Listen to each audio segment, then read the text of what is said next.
तो दोस्तों, चेतन प्रकाश किलाना intelligence bureau यानी आईबी में सहायक तकनीकी सूचना अधिकारी थे और वह दिल्ली में रहकर देश की सुरक्षा से जुड़े अहम काम किया करते थे। नौकरी दिल्ली में होने की वजह से ज़्यादातर चेतन प्रकाश दिल्ली में ही रहा करते थे, लेकिन इनका परिवार कोटा ज़िले के रामगंज मंडी और झालावाड़ में रहा करता था। दोस्तों, कोटा ज़िले के रामगंज मंडी में चेतन प्रकाश के माँ बाप रहा करते थे और इनकी पत्नी अनीता और दो बेटे रहा करते थे झालावाड़ में। फिलहाल माह में एक बार चेतन प्रकाश छुट्टी लेकर अपने घर घूमने ज़रूर आ जाया करते थे, लेकिन जब भी वे घर आते थे झालावाड़ में तो वह अपने रामगंज में पुश्तैनी घर पर घूमने ज़रूर अपने माँ बाप के पास आया करते थे। उस दिन भी कुछ ऐसा ही हुआ था। दोस्तों, अपने माँ बाप से मिलकर चेतन प्रकाश शाम तकरीबन 6 बजे रामगंज मंडी से ट्रेन पकड़ते हैं झालावाड़ के लिए और टाइम के मुताबिक उन्हें 7 बजे अपने घर झालावाड़ पहुंच जाना था। लेकिन जब रात के 8 बज जाते हैं तो पत्नी अनीता को उनकी चिंता होने लगती है, जिसके बाद पत्नी अनीता जो है इधर उधर रिश्तेदारों में और जानने वालों में फ़ोन कॉल करके पता करना शुरू कर देती है। इसके बाद दोस्तों, झालावाड़ की गायत्री कॉलोनी में रहने वाला अनीता का एक रिश्तेदार जिसका नाम है मनमोहन मीना निकल पड़ता है और वह चेतन प्रकाश को खोजने और तलाशने लगता है। ढूंढते ढूंढते रात के 8:30 बज जाते हैं। लिहाजा मनमोहन मीना जो है ढूंढता हुआ झालरपाटा भवानी मंडी मार्ग रेलवे की रलायता पुलिया के पास पहुंच जाता है, जहां वह देखता है तो चेतन प्रकाश बेहोशी की हालत में पड़े हुए थे। तुरंत ही मनमोहन मीना जो है वो सूचना देता है चेतन प्रकाश की पत्नी अनीता को।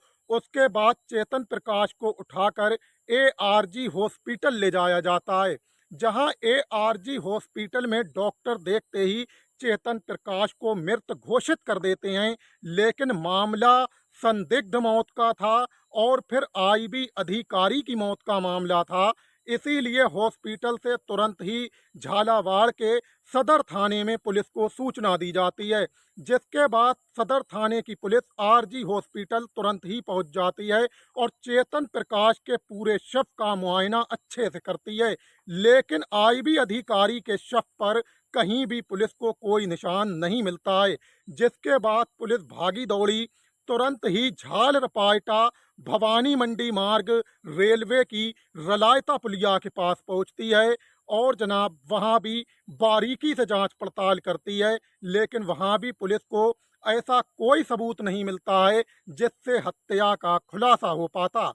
लिहाजा इसके अगले ही दिन जो माँ बाप थे चेतन प्रकाश के, वो भी रामगंज से झालवाड़ पहुंच जाते हैं और जनाब रिश्तेदार भी पहुंच जाते हैं। उसके अगले ही दिन पिता जो हैं महादेव मीना चेतन प्रकाश के, वो झालावाड़ के सदर थाने में अपने बेटे चेतन प्रकाश की हत्या की रिपोर्ट दर्ज कराते हैं। दोस्तों, पुलिस जो है CRPS की धारा 174 के अंतर्गत रिपोर्ट को दर्ज करते हुए जांच पड़ताल आगे बढ़ा देती है।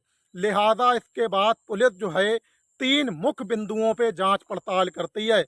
पुलिस का मानना था कि चेतन की या तो ये हत्या है या फिर हार्ट अटैक है या फिर आत्महत्या है। लिहाजा तीनों ही बिंदुओं पर पुलिस जांच पड़ताल करती है, लेकिन पुलिस को कहीं से कोई सुराग नहीं लगता है। इसके अगले ही दिन 15 फरवरी को पुलिस चेतन प्रकाश के शव को पोस्टमार्टम के लिए मेडिकल बोर्ड में भेजती है, जहां से उसके विसरे को विधि विज्ञापन प्रयोगशाला में जांच के लिए भेजा जाता है। लेकिन दोस्तों, पोस्टमार्टम रिपोर्टों से भी पुलिस को कुछ हासिल नहीं होता है। अब पुलिस यही सोच रही थी कि आखिर चेतन प्रकाश की हत्या कैसे की गई है और किसने की है और क्यों की है। लिहाजा पुलिस लगातार जांच पड़ताल हर एंगल पे कर रही थी, क्योंकि मामला एक आईबी अधिकारी की मौत का था। पुलिस ये सोचती है कि आखिर रामगंज मंडी से ट्रेन पकड़ के चेतन प्रकाश को आना था झालावाड़ में और फिर ये झालरपाटा भवानी मंडी मार्ग रेलवे की रवायता पुलिया के पास कैसे पहुंचे। लिहाजा पुलिस ये भी सोचती है और हर एंगल पे जांच पड़ताल करती है, लेकिन कहीं से कोई सुराग मिलता नहीं है। अब पुलिस भी थक हार के धीमी पड़ जाती है और जांच स्लो हो जाती है।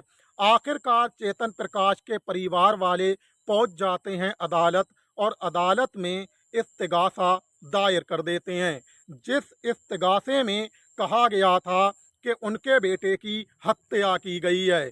दोस्तों, इसके बाद अदालत जो है ऑर्डर जारी करती है चेतन प्रकाश की हत्या का मुकदमा दर्ज करने के लिए। अब तलक हत्या को 3 माह बीत चुके थे और फिर अप्रैल के दूसरे सप्ताह में झालावाड़ के सदर थाने में मुकदमा दर्ज किया जाता है अज्ञात हत्यारों के खिलाफ। दोस्तों, इसके बाद होता यह है कि एसपी आनंद मिश्रा एडिशनल एसपी छगन सिंह राठौर के नेतृत्व में एक टीम गठित करते हैं इस मामले की गुत्थी को सुलझाने के लिए। दोस्तों, इस टीम में शामिल किया जाता है झालावाड़ के सदर थाने के थाना प्रभारी संजय मीना और जनाब ASI Ajit Moga, head constable Madan गुजर, कुंदल राठौर को। इसके अलावा कई एक और भी अधिकारी टीम में शामिल होते हैं। उसके बाद पुलिस जो है जांच पड़ताल शुरू कर देती है। लिहाजा पुलिस जो है हर एंगल पे जांच पड़ताल करती जा रही थी। दोस्तों, इसके बाद पुलिस जो है चेतन प्रकाश के कुछ करीबी दोस्त और जनाब रिश्तेदारों की भी लिस्ट तैयार करती है और फिर करीबी दोस्तों से भी पूछताछ करती है और रिश्तेदारों से भी पूछताछ करती है, लेकिन यहाँ पर भी पुलिस के हाथ खाली रहते हैं। अब पुलिस उन लोगों की भी लिस्ट तैयार करती है जो चेतन प्रकाश से कुछ थोड़ी बहुत दुश्मनी मानते थे या उनसे दुश्मनी चला करती थी। पुलिस उन लोगों से भी पूछताछ करती है, वहाँ पर भी पुलिस को कोई सफलता हाथ नहीं लगती है। इसके बाद पुलिस जो है पहुंच जाती है इंटेलिजेंस दफ्तर तक दिल्ली में और इंटेलिजेंस दफ्तर के भी कुछ अधिकारियों से पूछताछ करती है, लेकिन वहां भी पुलिस के हाथ खाली रहते हैं, कोई सफलता पुलिस के हाथ नहीं लगती है। इसके बाद पुलिस की एक साइबर टीम अलग अलग टावरों की लोकेशन भी चेक करती है, लेकिन वहां पर भी कोई सफलता हाथ नहीं लगती है। उसके बाद पुलिस पहुंच जाती है रामगंज मंडी में चेतन के घर तक, वहां जांच करती है, वहां भी पुलिस के हाथ खाली रहते हैं। इसके बाद पुलिस आ जाती है झालावाड़ में चेतन प्रकाश के घर, यानी कि जहां उसकी पत्नी अनीता रहा करती थी, वहां भी जांच पड़ताल करती है। वहां पर भी पुलिस के हाथ कोई जानकारी नहीं लगती है, पुलिस के हाथ लगातार खाली रहते हैं। ये हत्या एक ऐसा रहस्य था जिसका कोई सुराग पुलिस को हर एंगल पे जांच करने के बाद भी नहीं लग रहा था। दोस्तों, आपको बता दूं कि अब पुलिस जो है सिर्फ और सिर्फ परिवार वालों से और रिश्तेदारों से पूछताछ करने पे आमादा हो जाती है। लिहाजा होता यह है कि यहाँ पर से पुलिस को पहला सुराग हाथ लगता है, जिसमें पता लगता है कि चेतन की पत्नी अनीता से उसके रिश्ते ठीक ठाक नहीं थे। लिहाजा पुलिस जो है इसी एंगल पे जांच पड़ताल को आगे बढ़ा देती है और अपने मुखबरों को एक्टिव कर देती है। इसके बाद पुलिस के हाथ कुछ सबूत लगते हैं और सबूत हाथ लगते ही पुलिस चेतन की पत्नी अनीता को गिरफ्तार कर लेती है और हिरासत में लेने के बाद लेडीज कांस्टेबल की मौजूदगी में कड़ाई से जब पूछताछ अनीता से की जाती है तो चेतन प्रकाश की हत्या का जो राज था वो खुल जाता है। दोस्तों, पूरी हत्या का खुलासा कुछ इस तरह से हुआ था कि झालावाड़ के मंगलपुरा रोड पर रहने वाले रमेश चंद का बेटा प्रवीण राठौर कॉलेज के ज़माने से ही अनीता को जाना करता था। जब वह पढ़ाई किया करता था जभी से अनीता को जाना करता था, और जब उसकी सरकारी नौकरी लग गई और वह पुलिस कांस्टेबल बन गया, उसके बाद उसने अनीता से अपने प्यार का इजहार किया था और शादी का प्रस्ताव रखा था। दोस्तों, प्रवीण राठौर के प्यार के इजहार को और शादी के प्रस्ताव को अनीता ने स्वीकार कर लिया था, लेकिन परिवार की मंजूरी ना मिलने के कारण और बाधाएं आ जाने के कारण इन दोनों की शादी नहीं हो पाई थी। दोस्तों, यही अधूरी हजरत लिए दिल में अपनी नौकरी करता रहा था प्रवीण राठौर, और इधर शिक्षिका बन गई थी कौन? अनीता। अनीता को झालावाड़ के असनावर गांव के एक सरकारी स्कूल में शिक्षिका की नौकरी मिल गई थी और वह बच्चों को पढ़ाने लगी थी। इधर प्रवीण राठौर जो था पुलिस कांस्टेबल बन चुका था, वह भी अपनी नौकरी करता जा रहा था। जनवरी 2011 में अनीता की शादी चेतन प्रकाश के साथ कर दी गई थी, जो आईबी अधिकारी थे। लिहाजा इधर जो है प्रवीण राठौर की भी 2011 में शादी हो गई थी। दोस्तों, प्रवीण राठौर की पत्नी पढ़ी लिखी थी। होता यह है कि ये दोनों ही अपनी अपनी नौकरी करते रहते हैं, लेकिन दिसंबर 2014 में प्रवीण राठौर की जो पत्नी है उसकी भी शिक्षिका में नौकरी लग जाती है और उसकी भी ड्यूटी वहीं नियुक्त की जाती है, झालावाड़ के असनावर गांव के सरकारी स्कूल में, जहां पहले से ही अनीता की ड्यूटी लगी हुई थी। जब प्रवीण राठौर की पत्नी भी वहीं शिक्षिका बन जाती है तो वह अपनी पत्नी को छोड़ने और लेने स्कूल जाया करता था असनावर के। दोस्तों, होता यह है कि इसी दरमियान प्रवीण राठौर और अनीता की मुलाकातें फिर से शुरू हो जाती हैं। इस दरमियान अनीता और प्रवीण राठौर एक बार से फिर से करीब आते हैं और इनका बचपन का प्यार जाग उठता है और जनाब इनके दिल में प्यार जो है नए सिरे से जन्म लेने लगता है। इस बीच अनीता और प्रवीण राठौर करीब आ जाते हैं। लिहाजा इस बीच अनीता डर भी रही थी कहीं उस पर कोई उंगलियां ना उठा दे। दोस्तों, अगस्त 2015 में अनीता प्रवीण राठौर को राखी भी बांधती है और अपने पति चेतन से कहती है कि प्रवीण राठौर उसका धार्मिक भाई है। लिहाजा इसके बाद प्रवीण राठौर और अनीता एक दूसरे के इतने करीब आ जाते हैं कि ये दोनों शारीरिक संबंध बना लेते हैं। इसके बाद प्रवीण राठौर जो है अनीता के घर भी आने जाने लगता है। उस वक्त अनीता गायत्री कॉलोनी में अपने माँ बाप के घर पर रह रही थी। लिहाजा इसके पति जो हैं ज़्यादातर ड्यूटी पे रहा करते थे दिल्ली में, क्योंकि ये एक आईबी अधिकारी थे। दोस्तों, जनवरी 2017 में तो ऐसा हो गया था कि प्रवीण राठौर और अनीता रोज डेली के हिसाब से मिलने लगे थे। जनवरी 2017 में ही प्रवीण राठौर ने हाउसिंग बोर्ड में नया मकान 35 लाख का अनीता को दिलवा दिया था। मकान के पैसे खुद ही अनीता ने दिए थे, लेकिन आज भी चर्चा का विषय बना हुआ है हाउसिंग बोर्ड में कि प्रवीण राठौर ने 10 लाख रुपए दलाली के अपने लिए बचा लिए थे। फिलहाल हाउसिंग बोर्ड के नए घर में अनीता अब रहने आ गई थी और यहाँ तो जब मन चाहता था, जब दिन रात जाया करता था प्रवीण राठौर अनीता के पास। दोस्तों, इस बीच गायत्री कॉलोनी से अनीता के माँ बाप भी अपनी बेटी अनीता के घर पे आते थे और वो प्रवीण राठौर को आते जाते देखा करते थे। लिहाजा होता यह है कि इसी बीच अनीता जो है प्रेग्नेंट हो जाती है, जिसके बाद अनीता के माँ बाप को प्रवीण राठौर पे शक होने लगता है, क्योंकि वह सोचते हैं कि हमारा दामाद जो चेतन प्रकाश है वो तो दिल्ली में ही रह रहा है लंबे समय से। इस बीच अनीता की प्रेगनेंसी जो है उसे शक के दायरे में ले आती है और फिर अनीता के माँ बाप जो हैं प्रवीण राठौर के घर में आने जाने पर विरोध करने लगते हैं और वह अनीता से कहते हैं कि प्रवीण राठौर जब भी आए तो वो चेतन की मौजूदगी में आए, पीछे ना आए।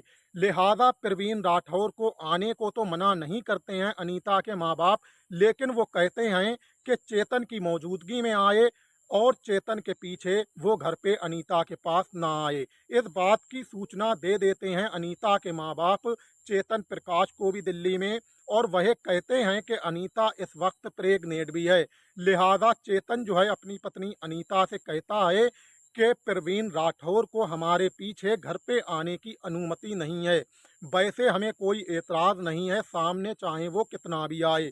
लेकिन दोस्तों, इसी बात को लेकर अनीता और चेतन में लड़ाई झगड़े शुरू हो जाते हैं और हरवे जरवे झगड़े होने लगते हैं। फिलहाल होता यह है कि अब अनीता एक दिना निजी हॉस्पिटल में एक बेटे को जन्म भी देती है। उस वक्त भी प्रवीण राठौर हॉस्पिटल में अनीता के साथ ही रहता है। लिहाजा माँ बाप भी अनीता के साथ ही थे, लेकिन वह लगातार प्रवीण राठौर को शक की निगाहों से देखे जा रहे थे।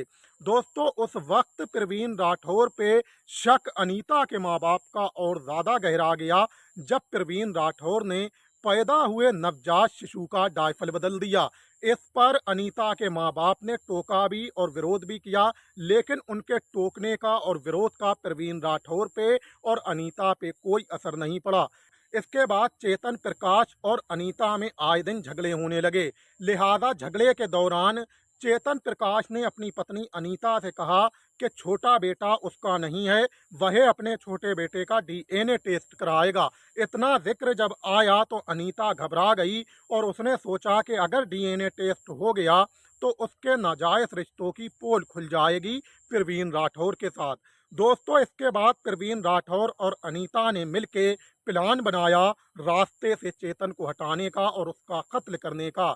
दोस्तों, इस प्लान में प्रवीण राठौर ने अपने दोस्त शाहरुख को भी शामिल कर लिया।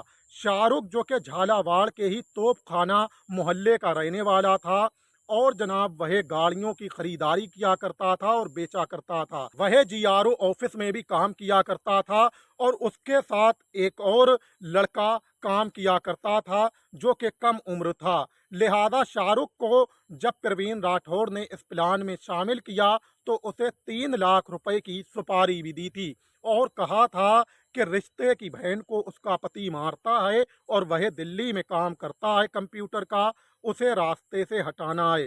होता यह हैगा कि जनाब एक एक बात की जानकारी अनीता के जरिए मिलती रहती है प्रवीण राठौर को चेतन की। चेतन प्रकाश 25 फरवरी 2017 को जब दिल्ली के लिए रवाना हुए थे तो उसी वक्त इनके पीछे शाहरुख, फरहान लग गए थे हत्या करने के लिए।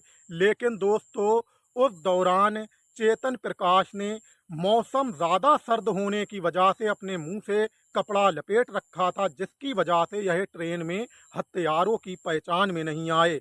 लिहाजा होता यह है कि जो हत्यारे थे वो आखिर में हड़कर लौट आते हैं। लेकिन 4 जनवरी 2018 को चेतन प्रकाश जब वापस आते हैं दिल्ली से झालावाड़ तो जनाब उस दरमियान भी अनीता के माध्यम से जो प्रवीण राठौर है उसे पता लग जाता है।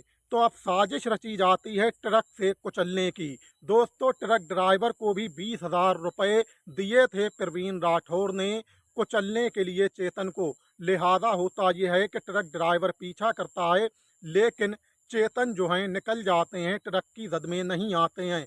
उसके अगले ही दिन फिर से प्लान बनाया जाता है ट्रक से कुचलने का और ज़ोरदार टक्कर ट्रक मार देता है चेतन प्रकाश को।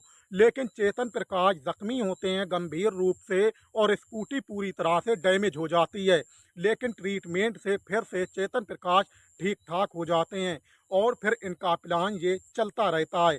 प्लान में एक लड़का और भी शामिल था, फरहान, और जनाब शाहरुख के साथ एक लड़का और कम उम्र शामिल था जो कि उसी के ऑफिस में काम किया करता था। लिहाजा होता यह है कि 6 फरवरी 2018 को भी सूचना मिल जाती है अनीता के माध्यम से कि रामगंज मंडी से ट्रेन पकड़ के चेतन जो हैं शाम 6 वाली ट्रेन पकड़ेंगे रामगंज मंडी से और वह वापस झालावाड़ आ रहे हैं। शाहरुख और फरहान ट्रेन में चढ़ जाते हैं रामगंज मंडी जाके और वह पीछा करते हैं चेतन प्रकाश का। इधर जो प्रवीण राठौर था वो उसी कम उम्र किशोर को अपने साथ लेता है और जैसे ही ट्रेन पहुंचती है झालावाड़ तो शाहरुख और फरहान फ़ोन कॉल करके सूचना दे देते हैं प्रवीण राठौर को कि ट्रेन झालावाड़ रेलवे स्टेशन से कुछ ही पीछे रह गई है और चेतन प्रकाश उसमें से उतरेंगे। तुरंत ही गाड़ी लेता है प्रवीण राठौर और उसी कम उम्र किशोर को बैठालता है उसमें और पहुंच जाता है झालावाड़ रेलवे स्टेशन, जहां रेल में से उतरते हैं शाहरुख और फरहान और साथ ही उतरता है कौन, चेतन प्रकाश। लिहाजा चेतन प्रकाश वहां से पैदल ही हाउसिंग बोर्ड में अपने घर जा रहा था। लेकिन प्रवीण राठौर, शाहरुख और फरहान और वो ही कम उम्र किशोर मिलके ये चारों ज़बरदस्ती गाड़ी में अपनी बैठाल लेते हैं, बैला फुसला के चेतन प्रकाश को और पीछे वाली सीट पे बैठाल देते हैं। दोस्तों, इसके बाद गाड़ी चल पड़ती है, लेकिन ये गाड़ी को घुमाकर दूसरी साइड में ले जाते हैं। लिहाजा होता यह है कि रास्ते में प्रवीण राठौर चेतन प्रकाश से पूछता है कि तुम अपनी प्रॉपर्टी अनीता के नाम क्यों नहीं कर देते हो और फिर छोटे बेटे का तुम विरोध क्यों करते हो। लिहाजा चेतन प्रकाश प्रवीण राठौर से कहता है कि छोटा लड़का तो तुम्हारा ही है। इतना कहना था कि प्रवीण राठौर चेतन के हाथ पकड़ लेता है। इधर फरहान और शाहरुख भी हाथ पकड़ लेते हैं और फिर वह कम उम्र किशोर भी लग जाता है। लिहाजा चारों ही मिलकर पकड़ लेते हैं और फिर एक इंजेक्शन है जो कि दोनों जांघों में लगा दिया जाता है। उस इंजेक्शन का नाम खोलने की इजाज़त तो मुझे मिल गई है इस कहानी में और नाम मुझे पता भी है, लेकिन मैं नाम खोलूँगा नहीं, क्योंकि अगर मैं नाम खोलता हूं उस इंजेक्शन का, किसी ने सुनकर किसी की हत्या कर दी तो उसका अपराध मेरे भी सर आ सकता है। मुझे नाम खोलने की पूरी अनुमति मिली है और नाम पता भी है उस इंजेक्शन का, लेकिन वह एक प्रतिबंधित दवाई है जो कि ज़िले के बड़े से बड़े हॉस्पिटलों में भी मुश्किल से पाई जाती है। फ़िलहाल आपको बता दूं कि मैं उस इंजेक्शन का नाम नहीं खोलूँगा। लिहाजा होता यह है कि जब वो इंजेक्शन जांघों में लगाया जाता है चेतन प्रकाश के और नाक पकड़ी जाती है तो कुछ ही मिनट में चेतन प्रकाश की मौत हो जाती है। और उस इंजेक्शन की खासियत है कि कितने भी पोस्टमार्टम हों लेकिन मौत का कारण पता नहीं लग पाता है। फिलहाल उसके बाद ये गाड़ी घुमा के ले जाते हैं और जनाब झाल रपायटा भवानी मंडी मार्ग रेलवे की रलायता पुलिया के पास पहुंचते हैं। वहीं चेतन प्रकाश के शव को फेंक देते हैं और फिर भाग जाते हैं। दोस्तों, इस तरह से जब जुर्म स्वीकार किया जाता है और पूरे का पूरा जुर्म और साजिश निकल के पुलिस के सामने आती है तो पुलिस एक एक करके सभी हत्यारों को पकड़ती है और जनाब अदालत में पेश करते हुए जेल भेज देती है। इसके बाद अदालत में ट्रायल चलता है और जो कम उम्र किशोर था उसे बाल सुधार गृह में भेजा जाता है 3 साल के लिए। लिहाजा बाकी के सभी लोगों पे ट्रायल चलता है। इसमें 2 कांस्टेबल भी शामिल थे जिसमें से एक का नाम है मोहम्मद आवेद और एक का नाम है रवि। ये दोनों ही कांस्टेबल प्रवीण राठौर के दोस्त थे। इन्होंने भी चेतन की हत्या में प्रवीण राठौर का साथ दिया था। लिहाजा इन्हें भी एसपी ने निलंबित कर दिया था। इसके बाद आपको बता दूं कि जनाब अदालत में ट्रायल चलता है और फिर 14 फरवरी 2025 को अदालत सख्त होती है और जनाब आरोपियों को उम्र कैद की सज़ा सुना देती है और कुछ को 14 साल और उम्र कैद की सज़ा सुनाती है। फिलहाल आपको बता दें कि यह प्यार और वासना की आग में हत्या जो थी ये एक चेतन प्रकाश के साथ धोखा था। अनीता जो थी उनकी पत्नी, वो प्यार और वासना की आग में इतना ज़्यादा डूब गई थी कि उसने अच्छा बुरा पहचानना छोड़ दिया था। सही गलत की पहचान वो भूल गई थी। उसने अपने प्रेमी रोहित राठौर के साथ मिलकर अपने ही पति चेतन प्रकाश की हत्या की साजिश रच डाली। ना सिर्फ साजिश रची बल्कि वारदात को भी अंजाम तक पहुंचा दिया। इसके बाद पुलिस ने जांच में धीरे धीरे सभी को गिरफ्तार किया, अदालत में पेश किया और जेल भेज दिया। दोस्तों, 14 फरवरी साल 2025 को अदालत ने फैसला सुनाते हुए सभी आरोपियों को 14 साल और उम्र कैद की सजा सुना डाली। दोस्तों, इसमें जो ऑपरेशन थिएटर का एक कर्मचारी था संतोष, जिसने इंजेक्शन चुरा के दिए थे प्रवीण राठौर को, उसे भी 14 साल की सजा कोर्ट ने सुना दी थी। तो दोस्तों, पूरी कहानी अनीता और प्रवीण राठौर के प्यार की आपके सामने रख चुका हूँ।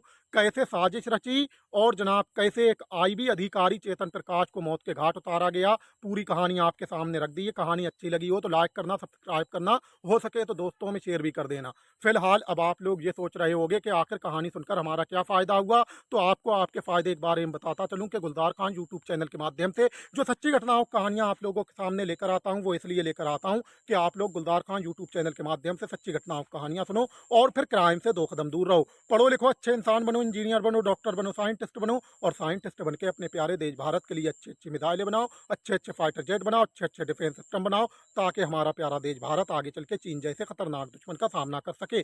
यही गुलजार खान यूट्यूब चैनल के माध्यम से देश के नौजवानों को सच्ची घटनाओं कहानियाँ सुनाने का मकसद है और यही गुलजार खान यूट्यूब चैनल की देश के नौजवानों को सीख और यही गुलजार खान यूट्यूब चैनल की देश के नौजवानों को हिदायत। प्यारे दोस्तों, अगले ब्लॉग में आप लोगों से बहुत जल्द ही मिलूंगा इंशाअल्लाह। जब तक के लिए हमें दीजिए इजाज़त। खुशामदीद।